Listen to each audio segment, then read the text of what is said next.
चलो निकलो मेरे कमरे से, बहुत ड्रामा देख लिया तुम्हारा। मुईज शाह ने उसे धक्के देकर कमरे से बाहर निकाला। बाहर बहुत सर्दी है, मैं कहाँ जाऊंगी। इस फार्म हाउस पर सिर्फ एक ही कमरा था, पर मुईज ने दरवाज़ा उसके मुंह पर बंद कर दिया। वो अंधेरे से खौफजदा होती ठंड से ठिठुरती कमरे के दरवाजे पर बैठ गई। जब सुबह मुईज की आंख खुली, वो कमरे से बाहर निकला तो फर्श पर बेहोश इस नाजुक लड़की को देख दिल ठहर गया। बेसाख्ता झुककर उसे बाहों में उठाया, लब भींचे कमरे में ले गया। तुम मुझे अपने करीब खींचकर अपना बहुत बड़ा नुकसान करोगी। आप लोग कुछ मर्जी कर लें, मैं ये शादी नहीं करूंगा। मुईज शाह दहाड़ा। हद में रहो, बात करने से पहले ये देख लो कि तुम मुखातिब किससे हो। आगा जान का लहजा उससे बुलंद था। आगा जान, आप समझने की कोशिश करें, मैं निशा से शादी नहीं करूंगा। मैं किसी और को पसंद करता हूँ और शादी भी इसी से करूंगा। मुईज ने लहजा धीमा किया और फिर से उन्हें समझाने की कोशिश की। जो मैंने कह दिया वही होगा, दिमाग को नीचे लेकर आओ। तुम्हारी शादी निशा से ही होगी, और अगर तुमने मेरी बात के खिलाफ जाने की कोशिश की तो याद रखना, मैं तुम्हारी माँ को तलाक दे दूंगा।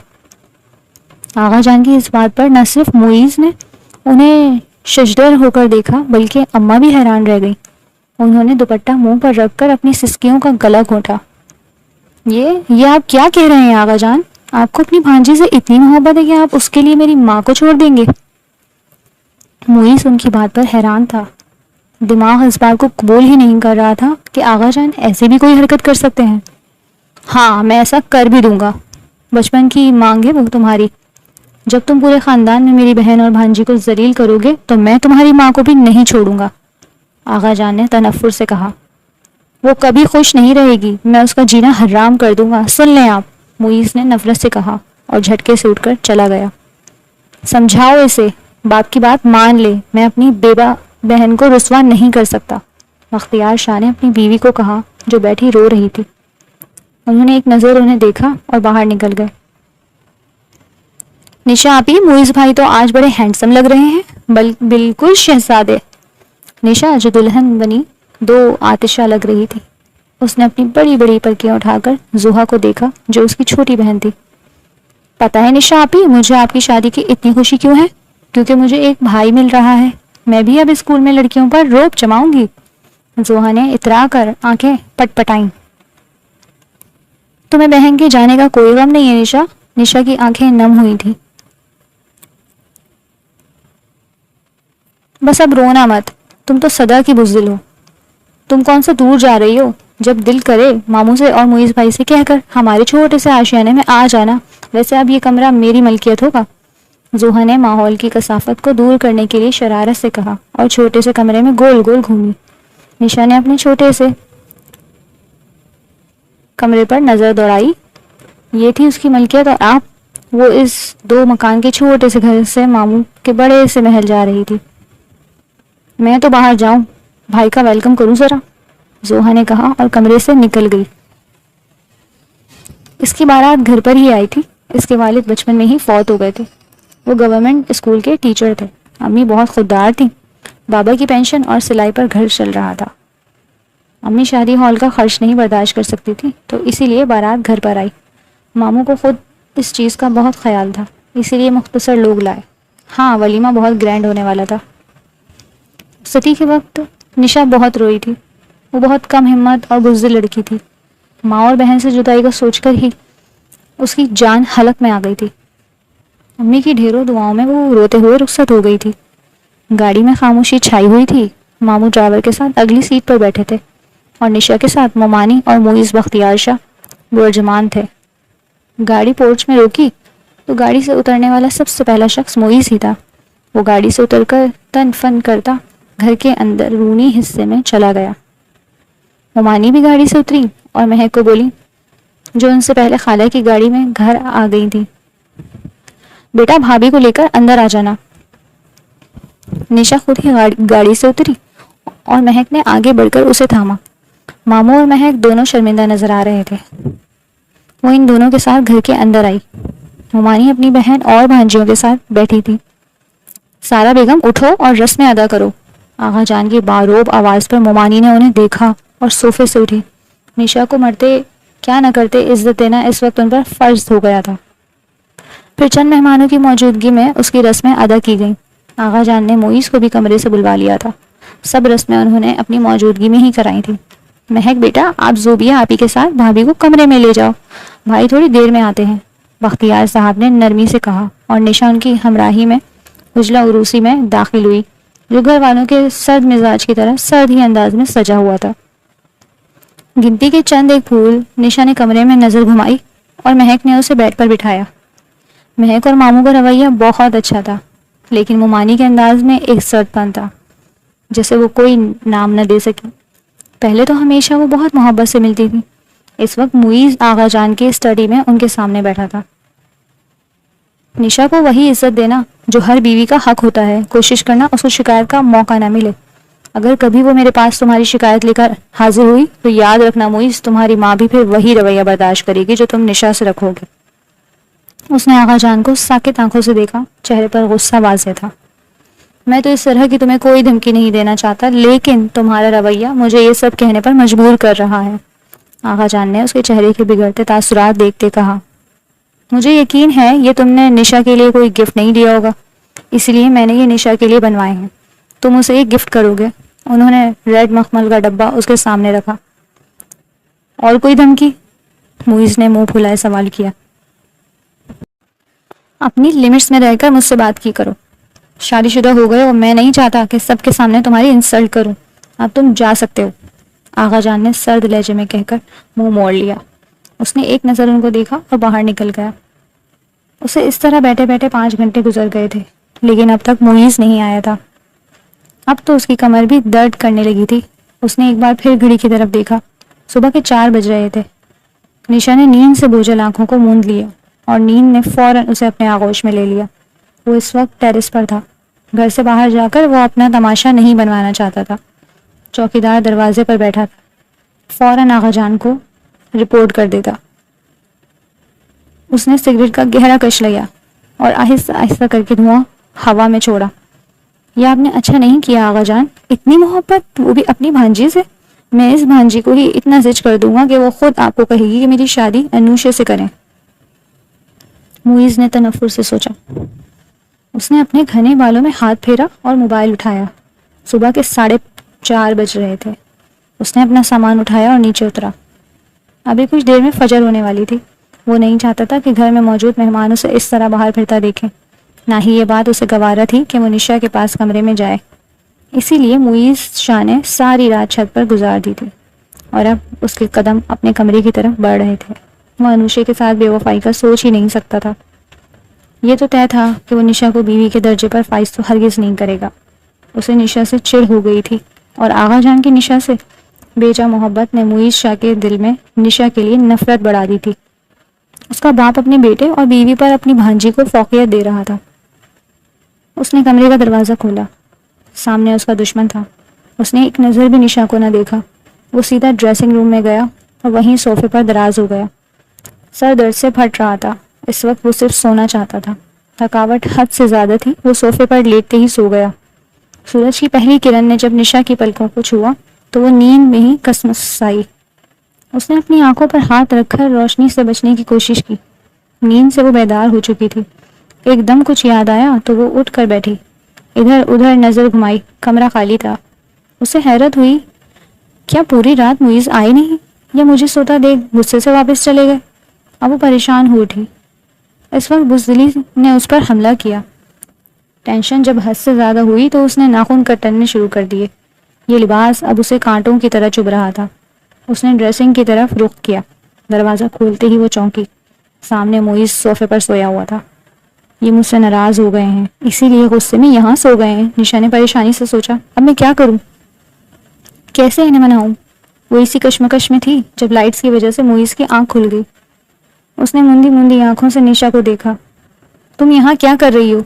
मुईज ने उसके हसीन सरापे से निगाह चुराई। वो लग ही इतनी हसीन रही थी। वो मुझे आपको सॉरी कहना था, निशा ने रूहान से होकर कहा। इस्तराब इतना था कि वो बुरी तरह आपस में मसल रही थी। मुईज ने चौंक कर उसे देखा। निशा की हिलती नथ, थोड़ा सा टेढ़ा झूमर, कुछ आवारा लड़े और कयामत खेज सरापा।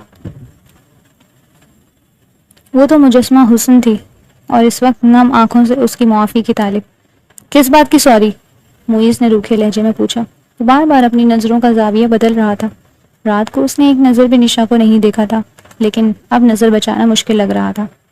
ऐसा नहीं था कि उसे निशा से कोई मोहब्बत हो गई थी या पहली नज़र में उसका आशिक हो गया था। बस कोई चीज़ जब आंखों को अच्छी लगती है तो दोबारा देखने का दिल करता है। और यही अमल मुईज़ ने किया था। वो मैं आपके आने से पहले सो गई। आप यकीन करें, मैंने सुबह 4 बजे तक आपका इंतज़ार किया। फिर पता नहीं कैसे आंखों से आंसू बह निकले। वो इस वक्त बुरी तरह डरी हुई थी, कहीं ये बात मुईज़ सबको ना बता दे। मुईज़ ने हैरत से इस आंसू बहाती लड़की को देखा और वॉशरूम की तरफ बढ़ गया। उसकी नज़रअंदाजी पर निशा को मज़ीद रोना आया। अगर इन्होंने ये सबको बता दिया तो क्या होगा? वो ऐसे ही सोफे पर बैठ गई और आंसू बहाती मुईज़ का इंतज़ार करने लगी। जैसे ही मुईज़ बाथरूम से बाहर आया, वो उसके सामने जा खड़ी हुई और हाथ जोड़ दिए। प्लीज़ मुझे माफ़ कर दे, मैं आइंदा ऐसा कभी नहीं करूँगी। निशा की एक ही रट पर मुईज़ बेजार हुआ। बात सुनो लड़की, मुझे तुम में कोई इंटरेस्ट नहीं है। तुम सो जाओ या जागो, मुझे कोई फ़र्क नहीं पड़ता। बेहतर होगा जितना हो सके मुझसे दूर रहो, वरना अंजाम अच्छा नहीं होगा। मुईज़ की बात पर निशा ने हैरत से उसे देखा। ये आप क्या कह रहे हैं? निशा ने परेशानी से पूछा। तुम्हें एक बार की कही बात समझ नहीं आती? हटो सामने से। मुईज़ ने निशा को हाथ से पकड़कर साइड में किया और ड्रेसिंग रूम से बाहर निकल गया। वो कितनी ही देर हैरान परेशान सी वहां खड़ी रही। ये पहन लो। निशा, जो इस वक्त ड्रेसिंग टेबल के सामने खड़ी बाल बना रही थी, मुईज़ की आवाज़ पर चौंकी और शीशे में उसे देखा। मुईज़ मोबाइल पर मसरूफ था और उसने हाथ से एक ज्वेलरी का डब्बा निशा की तरफ किया। निशा ने आगे बढ़कर डब्बा थामा और उसे खोला। अंदर जड़ावदार कंगन थे। निशा ने खामोशी से पहन लिए। अब वो बाल बना रही थी तो कंगन दिलफरेब धुन बना रहे थे और ये मौसीकी शायद मुईज़ को पसंद ना आई। ये क्या छन छन लगाई हुई है, उतारो इन्हें, मुईज़ ने गुस्से से कहा। अभी आपने ही तो कहा कि इसे पहन लो, निशा ने घबरा कर कहा। मैंने कब कहा कि चूड़ियां पहन लो? मुईज़ ने चिल्ला कर पूछा। ये आपने ही तो दिए हैं। निशा ने अपना हाथ उसके आगे कर दिया। मुईज़ ने कंगनों को देखा जो बहुत खूबसूरत थे। इन्हें बांध लो किसी चीज से, लेकिन अब मुझे इनकी आवाज ना आए, मुईज़ ने कहा और दोबारा नजर स्क्रीन पर कर ली। निशा ने दोनों कंगनों को क्लिप से बांध दिया और जल्दी जल्दी बाल बनाए। इतने में दरवाजा बजा तो निशा ने दरवाजा खोला। सामने महक थी। अरे भाभी, ये क्या किया हुआ है? भला कोई चूड़ियां भी बांधता है? महक ने उसका हाथ थाम कर पूछा। और अजल की बेवकूफ और डरपोक निशा ने सब सच बता दिया। आपके भाई को इनकी आवाज बुरी लगती है तो इस वजह से। निशा की बात पर दोनों बहन भाई सटपटाए थे और महक ने मुईज़ को देखा। ये क्या भाई, आपको चूड़ियों की आवाज कब से बुरी लगने लगी? मेरे लिए तो इतनी चूड़ियां लाते हैं कि महक उनकी आवाज मुझे पसंद है। महक ने कमर पर दोनों हाथ टिकाकर किसी लड़ाका औरत की तरह मुईज़ से सवाल किया। गुड़िया, मेरे सर में दर्द हो रहा था इसीलिए कहा। मुईज़ ने बात संभालने की कोशिश की और घूर कर निशा को देखा जो सर झुकाए खड़ी थी। ओह अच्छा अच्छा, देखें जरा, मैं भूल गई। पप्पा नाश्ता लेकर आई हैं, आप लोगों को सब नीचे बुला रहे हैं। महक ने जल्दी से कहा। आप चलो, हम आते हैं। मुईज़ जिब्रान मुस्कुराया। महक निशा के गाल पर प्यार करके चली गई और जैसे ही महक कमरे से निकली, मुईज़ ने आगे बढ़कर सख्ती से निशा का हाथ थाम लिया। ये क्या हरकत थी? मुईज़ धीमी आवाज में गुर्राया। आपने ही तो। अभी अल्फाज निशा के मुंह से निकले ही थे जब मुईज़ धाड़ा और निशा कांप गई। Just shut up. तुम्हें इतनी भी अकल नहीं है कि हर बात हर किसी को नहीं बताते। इस तरह सब बताकर तुम मेरा इमेज खराब करना चाहती हो। कोई बहाना या झूठ नहीं कर सकती थी महक के आगे।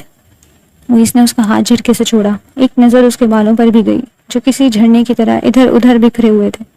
मैं झूठ नहीं बोलती, अम्मी ने हमेशा सच बोलने का कहा है, निशा ने रोते हुए कहा और मुईज़ का दिल किया अपने बाल ही नोच ले। एक बात याद रखना निशा, अगर इस कमरे की कोई बात घर के किसी भी फर्द को पता चली, अच्छा नहीं होगा। मैं तुम्हारा हशर बिगाड़ दूंगा। अपने सच बोलने की स्कीम में तुमने मेरा काम बिगाड़ा तो मैं तुम्हारी जान ले लूंगा, मुईज़ ने सर्द लहजे में कहा। आप मुझे झूठ बोलने का कह रहे हैं? निशा ने नाम आंखों से सवाल किया। दिमाग मत खाओ, जाओ तैयार हो। मुईज़ उसकी बात पर सटपटाया और नजरों का जाविया बदला। निशा रंजीदा सी ड्रेसिंग की तरफ बढ़ गई। इस वक्त उसने रॉयल ब्लू कलर का फ्रॉक जेबेतन किया हुआ था। नाक में ब्लैक रिंग का नग झिलमिलाते बिखर रहा था। लंबे दराज बाल खुले हुए थे। निशा ने बड़ी मुश्किल से अपने बाल समेटे। सारी जिंदगी उसके लंबे बालों को अम्मी ने संभाला था, सुलझाने से लेकर चुटियां बनाने तक, और अब उसे ये बाल सुलझ ही नहीं रहे थे। सुलझा सुलझा कर जब हाथ दुख गए तो उसने मोबाइल में नूस मसरूफ मुईज को बेबसी से देखा और आड़ा तिरछा करके क्लिप लगाया। इधर बाल अभी सुलझे न थे। मैं तैयार हूँ। मुईज ने नजर उठाकर निशा को देखा। मध्यम गुलाबी लिपस्टिक से सजे होंठ जिन्हें वो बुरी तरह कुचल रही थी, नाक का काला नोज पिन का नक और काजल से लबरेज बड़ी बड़ी आंखें। ज्वेलरी कहाँ है तुम्हारी? मुईज ने तेवरें चढ़ाकर पूछा। कानों में दर्द हो रहा है। निशा शायद जरूरत से ज्यादा सच बोलने की आदी थी। मुईज ने उसे गौर से देखा। वो मासूम थी या मासूम बनने की अदाकारी कर रही थी? फिर भी पहन ले, मैं नहीं चाहता कोई नया तमाशा बने। मुईज के कहने पर उसने ज्वेलरी पहनी और वो दोनों नीचे आए जहाँ सब घर वाले उनका इंतजार कर रहे थे।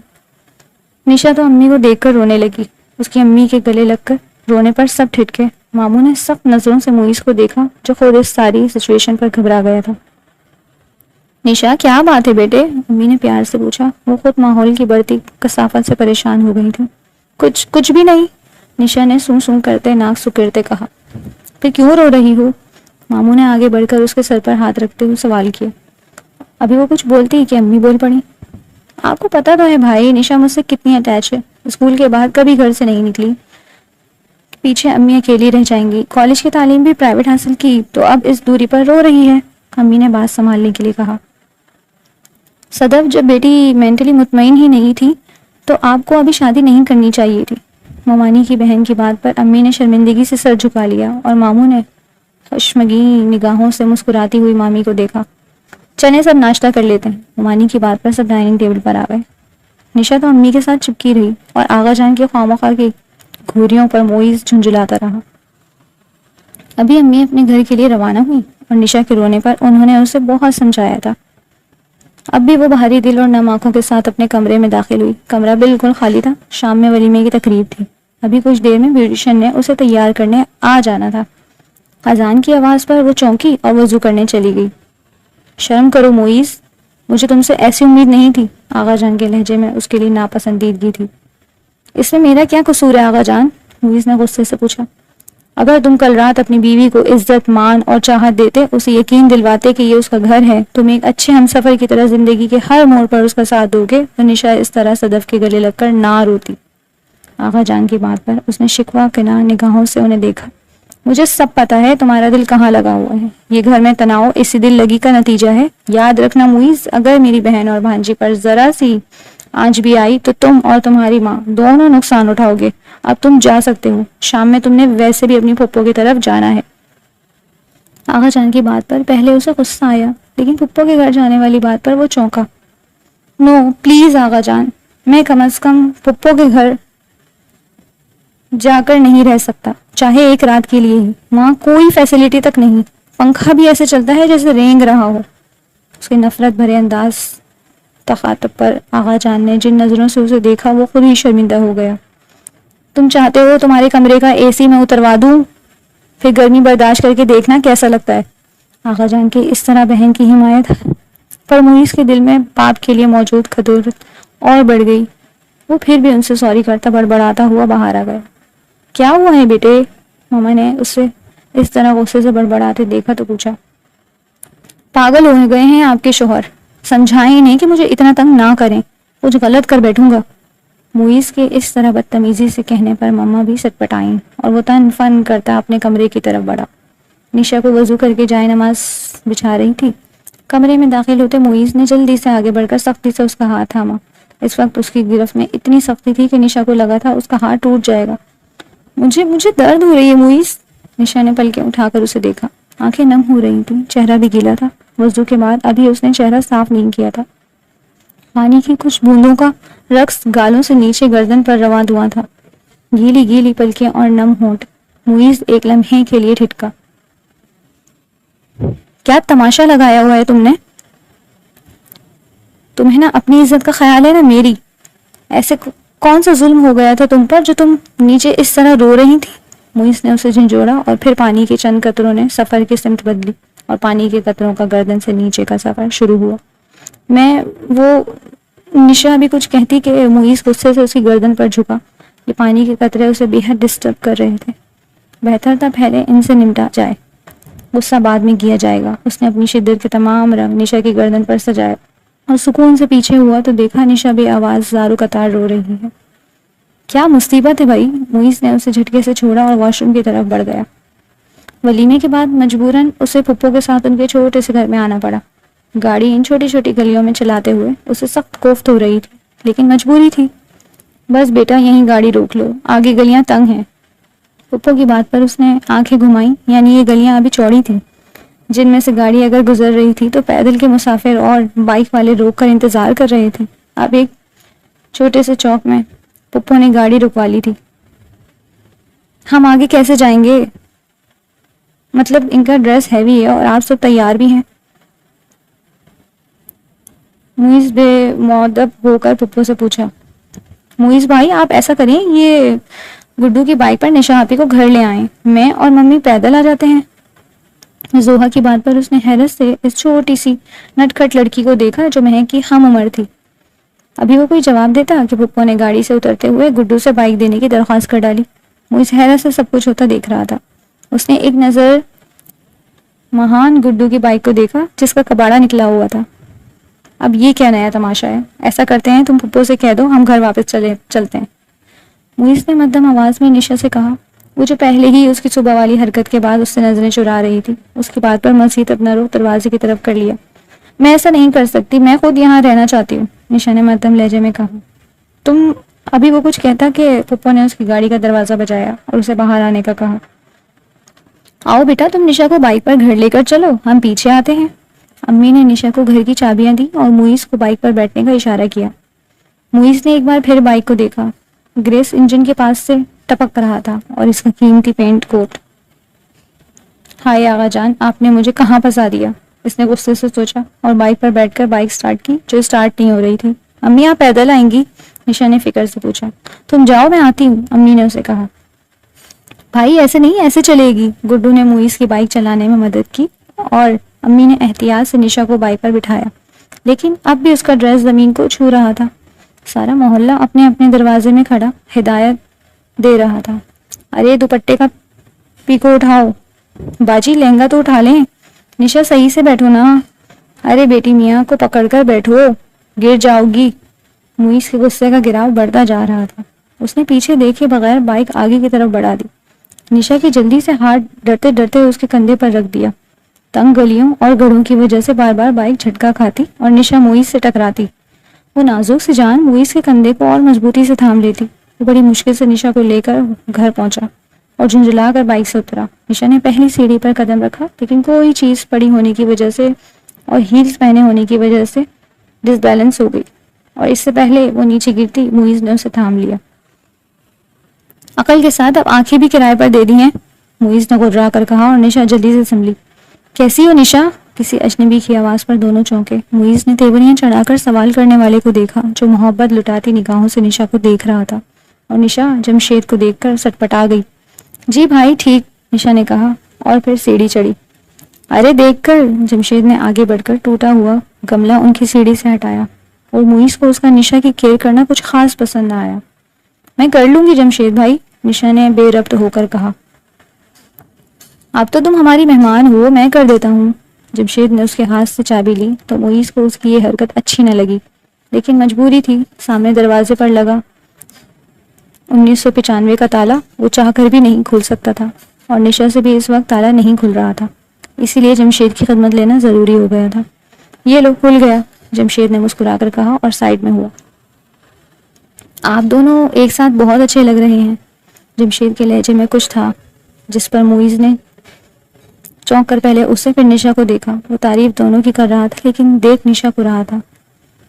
अंदर चले निशा, निशा जो दरवाजा खोल रही थी, मुइज ने उसे कहा और उसका हाथ थाम कर घर में दाखिल हुआ। पुराना सा घर मगर साफ सुथरा, टूटे हुए दरवाजे और बेरंग खिड़कियां।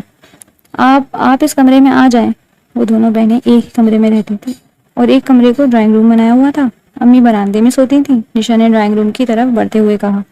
तेजी से बढ़ने की वजह से हील में मकीद पाँव एक बार फिर मुड़ा, जिसे मुइज ने आगे बढ़कर फिर थाम लिया। ऐसा करो एक बार सुकून से तुम गिर ही जाओ, जब हील्स पहनने की तमीज नहीं है तो पहनी क्यों। मुईज उस वक्त बुरी तरह झुंझलाया हुआ था और उसकी सारी झुंझलाहट निशा पर निकली। सॉरी, निशा ने धीमे से कहा। निशा कमरे में आई, लाइट्स ऑन की और पंखा भी चलाया। निशा वापस बाहर मुड़ने लगी तो मुईज बोला, बराए मेहरबानी पहले इन्हें उतार लें, कभी बाहर गिरी पड़ी हूं।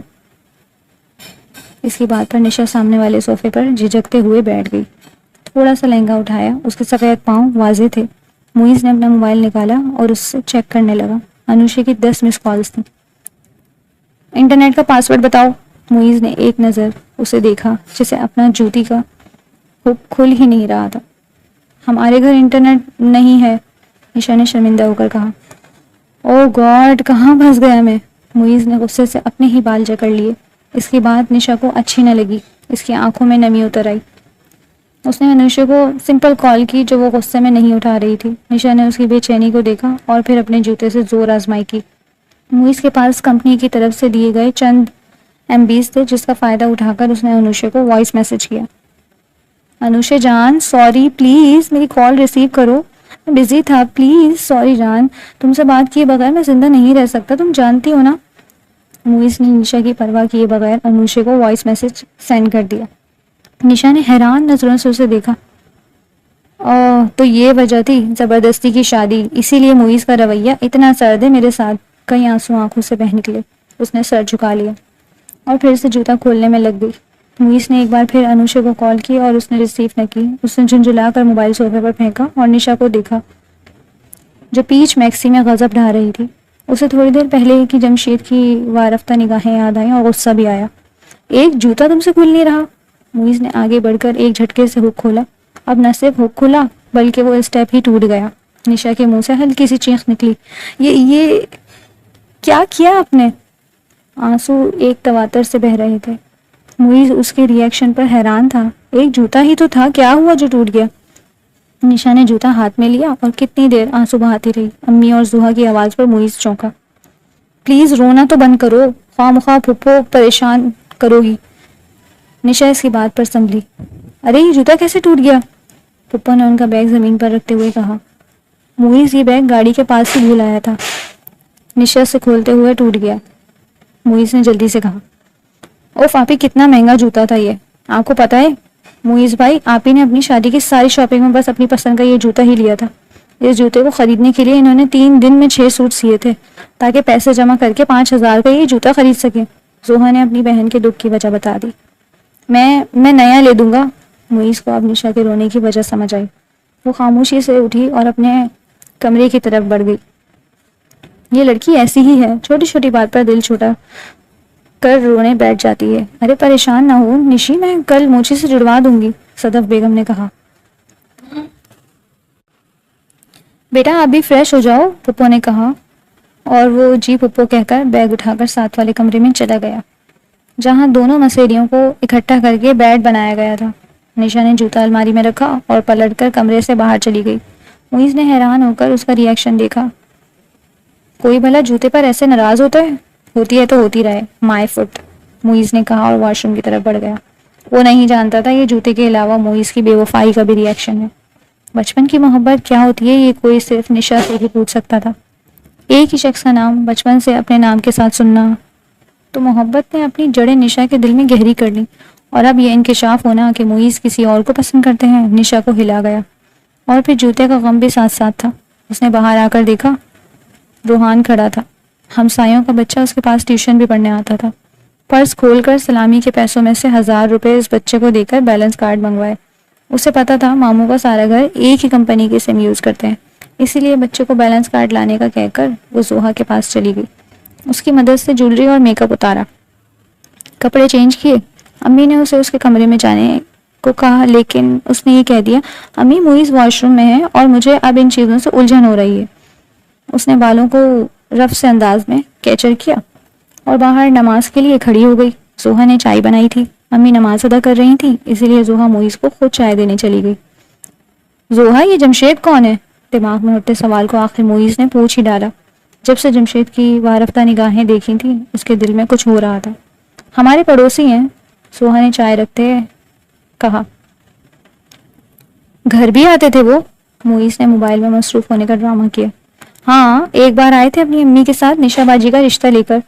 कहते हैं आंटी मैं निशा को बहुत पसंद करता हूँ, लेकिन अम्मी ने ना कर दिया। भाई इनकी शादी तो आपसे होना थी ना। जुहा अपनी नादानी में उसे सब कुछ बता गई और उसने हंकारा भरा। ये लें। निशा ने हथेली उसके आगे की जिस पर बैलेंस कार्ड पड़े थे। मुईज ने हैरत से उसे देखा और आईब्रोज काई। अब अनुषा से बात करने में आपको कोई प्रॉब्लम नहीं होगी। निशा के इतने साफ जवाब की मुईज को उम्मीद न थी। अच्छा हुआ तुम पर ये वाजे हो गया, मैं सोच ही रहा था कि तुम्हें बताऊं। खैर बताया तो तुमने भी नहीं मुझे कुछ। मुईज ने उसके हाथ से कार्ड नहीं उठाए थे। इसकी बात पर निशा चौंकी। क्या नहीं बताया मैंने आपको? निशा ने परेशानी से पूछा। यही कि इन छोटे छोटे घरों और तंग गलियों में भी इश्क हो ही जाता है। मुईज ने उसकी आंखों में देखा जो बिल्कुल साफ थी। क्या मतलब है आपकी इस बात का? निशा ने पूछा। जमशेद वाले रिश्ते का कह रहा हूँ। अच्छा लड़का था, कर ही लेना था। उसका प्रपोजल एक्सेप्ट, हमारी भी जिंदगी सुकून में रहती और तुम्हारी भी। मुईज की बात पर निशा की आंखों से आंसू बह निकले। आप ज्यादती कर रहे हैं मुईज, मैंने सिर्फ आपसे मोहब्बत की है बचपन से। अम्मी ने, मामू ने मुझे हमेशा आपका कहा है, फिर मैं कैसे किसी से मोहब्बत कर सकती थी? निशा के इस तरह इजहार करने पर मुईज चौंका और उसके बहते आंसू अब उसे शर्मिंदा कर रहे थे। निशा आंसू साफ करती बाहर की तरफ बढ़ गई। बेड पर बैलेंस कार्ड भी जाते जाते रख गई थी। उसने रात कहाँ गुजारी मुईज नहीं जानता था। रात में बहुत तेज आंधी आई थी, लाइट भी नहीं थी। मुईज आधी रात तक जागता रहा, लेकिन उसने बैलेंस कार्ड होने के बावजूद अनुषा से फोन पर बात नहीं की थी। पता नहीं शर्मिंदगी थी या कुछ और, उसका दिल नहीं किया कि वो अनुषा को फोन करे और ऐसा पहली बार हुआ था। शर्मिंदा तो वो निशा से भी था, इसीलिए कमरे से बाहर जाकर उसे ढूंढना था। उसे ढूंढ ना सका। अब भी सुबह जल्दी आंख खुल गई। मोबाइल में देखा तो 8 बज रहे थे। वो फ्रेश होकर बाहर आ गया। सोच सोच कर ही कोफ्त हो रही थी कि बाहर छोटा सा आंधी वाला घर इतना गंदा लगेगा। उसे गंदगी से नफरत थी। पहले भी एक दफा जब वो पुप्पो के घर आगाजान के साथ आया था तो आंधी आ गई थी और घर सूखे पत्तों, मट्टी और प्लास्टिक से शॉपरों से भर गया था। इनके घर में तो ऐसा कुछ नहीं होता था। और फिर नौकरों की फौज हर वक्त घर को साफ रखती थी। वो यही सोचता बाहर आया तो बाहर के मंजर पर चौंक गया। ईंटों के लाल सहन को पाइप लगाए निशा धो रही थी। बिल्कुल साफ सुथरा गीला गीला घर।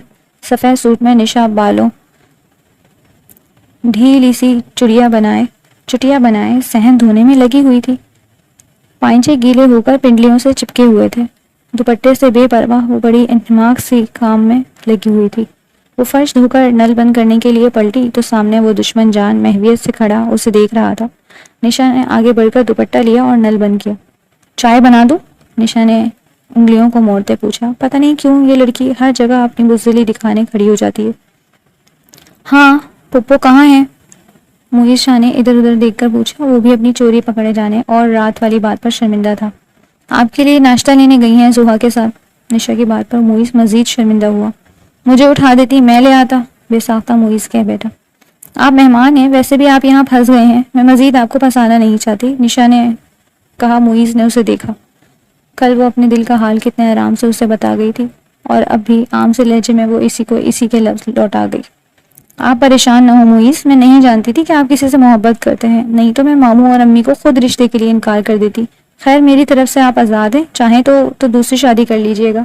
मेरी मोहब्बत कभी आपके रास्ते में रुकावट नहीं बनेगी। ये तो मेरा कसूर है ना कि मैं आपसे मोहब्बत कर बैठी, लेकिन प्लीज़ आप जुहा और अम्मी को अपने रवैये से कोई तकलीफ मत दीजिएगा प्लीज़, निशा ने रंधे हुए लहजे में कहा। अब भी वो इस तरह से हाथ आपस में मल रही थी। मुईज का दिल किया कि आगे बढ़कर उससे बस लड़की को गले लगा ले, लेकिन उसने ऐसा ना किया। अपने दिल की पुकार को नजरअंदाज किए वो खड़ा रहा। अभी वो कोई जवाब देता कि दरवाजे पर हुए खटके पर वो दोनों चौंके। निशा ने जल्दी से आंखें साफ की। लाएं अम्मी, मुझे दें। निशा ने आगे बढ़कर सामान थामा और जोहा के साथ किचन की तरफ बढ़ गई। आप क्यों गई फुप्पो, मुझे कह दिया होता, मैं कोई मेहमान तो नहीं हूँ। मुईज ने फुप्पो को कहा तो उन्होंने प्यार से उसके सर पर हाथ फेरा। तुम तो आज मेरे घर दामाद की हैसियत से पहली दफा आए हो बेटे, तुमसे कैसे काम करा सकती हूँ? मैं तो निशा को भी रोक रही थी, लेकिन इस लड़की ने सारा घर साफ कर दिया। फुप्पो के अंदाज में बेटी और दामाद के लिए मोहब्बत थी। मुईज ने पहली दफा उनके अखलाक और खुलूस को महसूस किया। एक अच्छा दिन गुजरा और गुजार कर वो निशा के साथ वापस अपने घर आ गया। मम्मा मैं फार्म हाउस जा रहा हूँ, उसने मम्मा को कहा और बाहर की तरफ बढ़ा। आगा जान ने उसकी तैयारी को गौर से देखा। इनकी शादी को 4 माह हो गए थे। अब तक एक दफा भी वो निशा को लेकर बाहर नहीं गया था। मुमानी ने सारे घर का काम निशा के जिम्मे लगा दिया था। आगा जान फिलहाल खामोशी से बीवी और बेटे की हरकतें देख रहे थे। वो मज़ीद किसी मामले में निशा की हिमायत लेकर उसके लिए मुश्किलात नहीं बढ़ाना चाहते थे। इस वक्त भी निशा किचन में खाना बनवा रही थी और मुईस शाह भरपूर तैयार होकर विसल बजाते हुए घर से बाहर जा रहा था। फार्म हाउस क्यों जा रहे हो? आगाजान की आवाज पर उसके बाहर जाते कदम रुके। ऐसे ही आगाजान, दिल कर रहा है। मुईज ने बात बनाई। निशा को साथ ले जाओ, वो भी इंजॉय कर लेगी। आगाजान की बात पर मुईज गड़बड़ाया और मम्मा की तरफ देखा। उन्होंने गुस्से से आंखें घुमाई। निशा, चंदा, तैयार हो जाओ, आप मुईज के साथ फार्म हाउस जा रही हैं। आगाजान ने निशा को बुलाकर कहा। निशा ने मुईज की तरफ देखा। उसके चेहरे पर गुस्सा वाज़ेह था। मामू, मैं खाना बना रही हूँ, फिर कभी चली जाऊंगी। निशा ने बात बनाई। कोई बात नहीं, तुम तो रोज बनाती हो, आज तुम्हारी मुमानी बना लेंगी। तुम जाओ, जल्दी से तैयार होकर आओ। आगाजान की बात पर वहां मौजूद लोगों के मुंह बिगड़े, जिनमें सरे फहरिस्त मुमानी और मुईज शाह थे। वो मरते क्या न करते कि मुतरादिफ तैयार होने के लिए चली गई। आज अनुषे का बर्थडे था और वो ये बात जानती थी, क्योंकि रात मुईज ने उसे जब विश किया, इस वक्त निशा जाग रही थी। उसने अनुषे के लिए पार्टी रखी थी जिसमें उनके करीब दोस्त मौजूद थे और अब निशा उसके साथ जा रही थी। मेहरून कैपरी शर्ट में वो गज़ब ढा रही थी। बालों के झड़ने को जल्दी में ऐसे ही खुला छोड़ा था। लाइट सी ज्वेलरी में वो किसी के दिल की धड़कनें बढ़ा सकती थी। सारा सफर खामोशी से कटा। बार बार वो अपनी अनारी लिपस्टिक से सजे होंठों को बेदर्दी से कुचल रही थी। ज्यादा देर पार्टी में बैठने की जरूरत नहीं है। केक कट होते ही कमरे में चली जाना।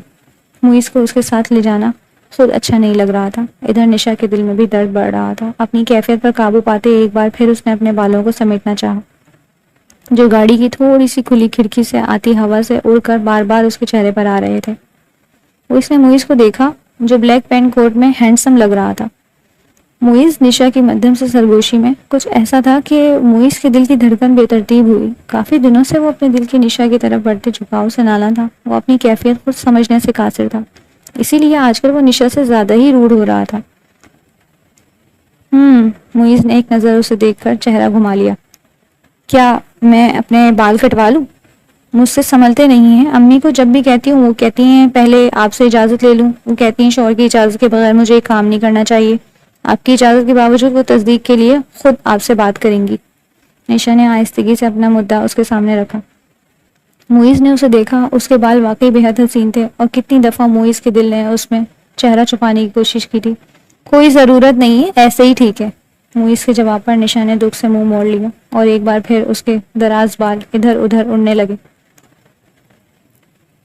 उसके सब दोस्त निशा से अच्छे से मिले, लेकिन अनुषा का मूड बेहद खराब हो गया था और वो सबसे पहले पार्टी से वापस अपने घर चली गई थी। निशा ज्यादा देर बाहर नहीं रुकी और फार्म हाउस के इकलौते कमरे में आ गई। आज मौसम सर्द था और पार्टी के खराब होते माहौल को निशा ने अपनी आंखों से देखा था। अब भी वो बैठी यही सोच रही थी कि मुईज का रिएक्शन अब क्या होगा। वो तन फन करता कमरे में दाखिल हुआ। ये सब तुम्हारी वजह से है, जो आज मैंने अपनी पसंद को खो दिया। आप खुश हो? वो मुझे छोड़ गई है और ये सब सिर्फ तुम्हारी वजह से हुआ है। मुईज ने सख्ती से उसके बाजू को थामा। मैं खुद नहीं आना चाहती थी मुईज, आप जानते हैं। निशा मनमनाई। शट अप, निकलो मेरे कमरे से, बहुत देख लिए तुम्हारे ड्रामे। मुईज ने उसे बाहर की तरफ धकेला। पर मुईज, मैं कहाँ जाऊंगी? निशा के आंसू बह निकले थे। ये मेरा मसला नहीं। मुईज ने उसे कमरे से निकाल कर दरवाजा बंद कर दिया। आज अनुषा ने उसकी बहुत इंसल्ट की थी और उसे अलहदगी इख्तियार कर ली। आज उसका रिलेशनशिप एंड हो गया था। वो इस चीज को लेकर बहुत फ्रस्ट्रेटेड था और सारी फ्रस्ट्रेशन निशा पर निकाली। दिल में बहुत बार ख्याल भी आया कि बाहर जाए और निशा को कमरे में ले आए, क्योंकि फार्म हाउस पर यही एक कमरा था। बाकी लॉन, ड्राइंग रूम सब पार्टीज के हिसाब से डेकोरेट थे।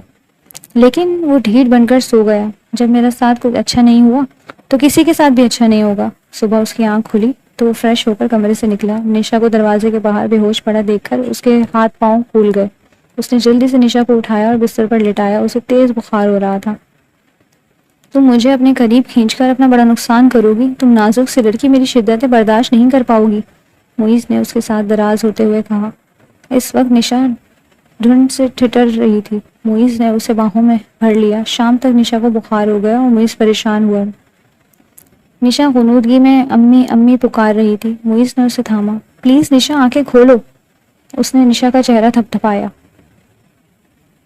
उसके माथे पर पानी की पट्टियां रखी और उसे दवाई दी। अल्लाह अल्लाह करके 2 घंटे बाद निशा का बुखार उतरा। मुझे मुझे अम्मी के घर छोड़ आए प्लीज, निशा ने रोते हुए कहा और मुईस शर्मिंदगी के मारे कुछ कह भी ना सका।